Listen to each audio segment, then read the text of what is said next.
Perkenalkan, nama saya Dedi Mulyadi.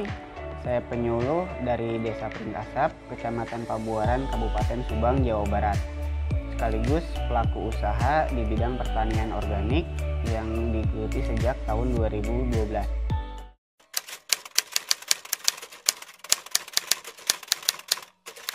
Ya, saya mulai tertarik di bidang pertanian organik itu sejak lulus kuliah. Dulu saya dapat beasiswa itu dari Provinsi Jawa Barat untuk kuliah jurusan Teknologi Produksi dan Pengembangan Masyarakat. Jadi setelah lulus kuliah itu balik ke desa, dan di sana itu wajib mengembangkan potensi yang ada di desanya masing-masing. Jadi berawal dari sana, di Desa Pringkasap itu hanya ada tanaman padi potensi utamanya.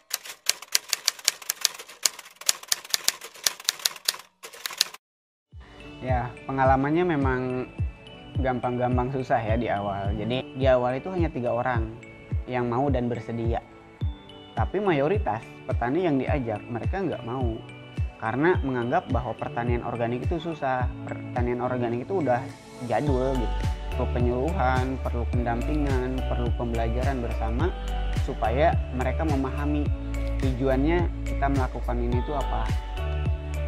Terus kemudian tidak sedikit juga petani yang mungkin ngeledek ya, udah menyerah dulu, udah underestimate. Jadi istilahnya ini pertanian yang tidak mungkin diterapkan.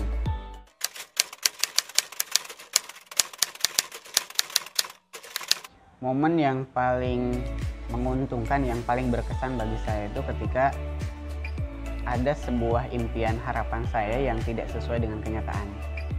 Dulu itu kita pernah ada kerjasama, kemudian bahwa hasil panen itu akan diterima. Itu terjadi di 2015. Ternyata setelah panen, hasil produk dari kita, dari petani, itu ternyata tidak diterima. Karena apa? Karena dengan berbagai alasan lah. Kayak gitu. Itu yang tadinya kita momen dimana kita udah dapet nih link pasarnya gitu. Meskipun pada saat itu kita nggak terpikir bahwa kita akan memproduksi beras organik Pringkasap.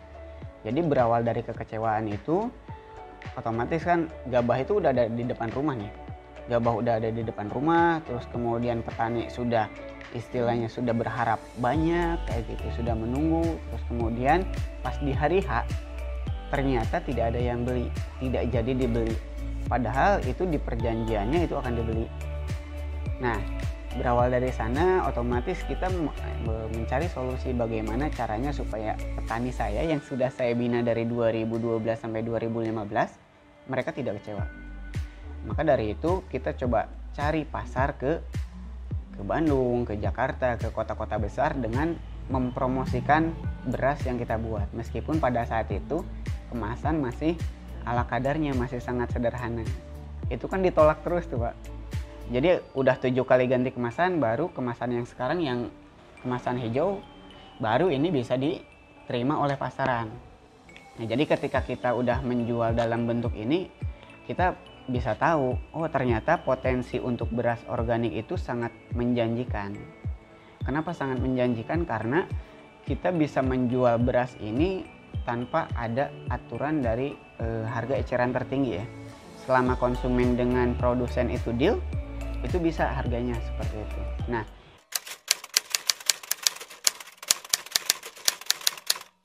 yang paling bertentangan dengan konsep pertanian organik, yang pertama adalah bahwa pertanian organik itu kan harus menggunakan pupuk organik semua ya. Tidak diperkenankan untuk menggunakan pupuk kimia sama sekali. Nah, merubah mindset itu yang tadinya, Pak, saya mah cuman bawa 3 kintal ke sawah untuk pemupukan, sedangkan untuk organik itu kan bisa lebih dari itu. Itu yang jadi kendala. Terus kemudian penggunaan pestisida. Kebiasaan petani mengendalikan hama dengan pestisida kimia itu sudah sangat lama berlangsungnya. Jadi ketika kita menerapkan pola PHT, pengendalian hama terpadu, itu juga jadi kendala tersendiri.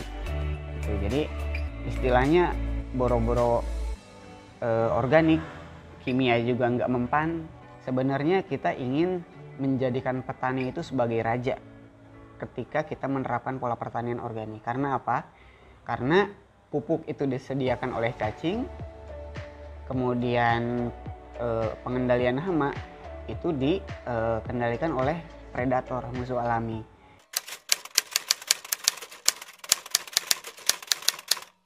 Awal ini kita cerita dari awal dulu ya Bu. Kita di awal itu hanya 3 orang. 3 orang kita menggunakan metodenya itu demplot. Jadi di beberapa titik itu kita demplot lah. Demplot bagaimana cara menggunakan pupuk hayati, bagaimana cara menggunakan pestisida nabati, itu kita demplot di 3 orang tadi. Ketika kan petani itu harus terlihat dulu Ibu. Harus terlihat dulu, mereka merasakan dulu, baru mereka akan secara tidak langsung mereka akan tertarik untuk menerapkan. Nah itu di awal. Semakin kesini itu terbuka. Jadi dari 3 orang jadi 24 orang yang tertarik untuk menerapkan. Nah dari ke-24 orang itu kita mengadakan pertemuannya itu pertemuan rutin Bu. Pertemuan rutin. Jadi anjang sana kita ke lapangan, kunjungan lapang, terus kemudian ke pendekatan ke keluarga taninya. Terus pendekatan ke keluarga taninya kita mencoba membangun kedekatan ya. Intinya seperti ini. Di organik itu yang jadi tantangannya itu adalah tingkat ekonomi, penghasilan. Jadi ketika kita mencoba menawarkan pertanian organik, satu kekhawatiran petani itu adalah gagal panen. Jadi antara ibu petani dengan bapaknya petani, mereka sering berantem karena takut gagal panen. Nah, kita memberi pendekatan itu kepada keluarga taninya, bahwa konsep yang kita jelaskan itu adalah seperti ini loh, organik itu. Jadi kalau misalkan kita berhasil, otomatis keuntungan yang didapat oleh bapak-bapak, ibu-ibu petani itu akan semakin besar. Cuman memang perlu proses. Jadi nanti di lapangan itu kita meminimalisir adanya cara bahasa Sunda apa paseaan.